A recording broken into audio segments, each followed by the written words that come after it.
എന്താണ് പേർവഴി ചാർത്തൽ എന്ന് ചോദിച്ചാൽ നമുക്കറിയാം, പുരുഷനും സ്ത്രീകളും അങ്ങനെ കുഞ്ഞുങ്ങളുമായി വേർതിരിച്ച് എഴുതപ്പെടുന്ന കണക്കാണ് പേർവഴി ചാർത്തൽ എന്നതുകൊണ്ട് അർത്ഥമാക്കുന്നത്. നമ്മളിപ്പോൾ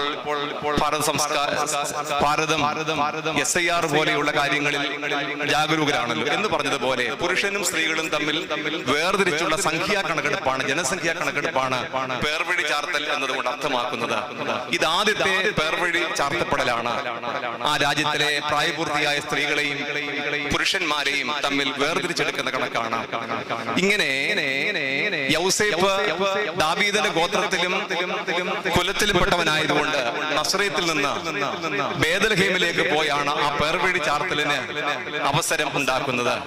പുരുഷൻ എവിടെയാണോ, അപ്പൻ എവിടെയാണോ, അവിടെ ആയിരിക്കണം കുടുംബാംഗങ്ങൾ പേർവഴി ചാർത്തപ്പെടേണ്ടത്. സെൻസസ് എടുക്കുമ്പോൾ അപ്പൻ ഏത് ഗ്രാമത്തിലാണോ ജനിച്ചത് അവിടെ ആയിരിക്കണം ഭാര്യയും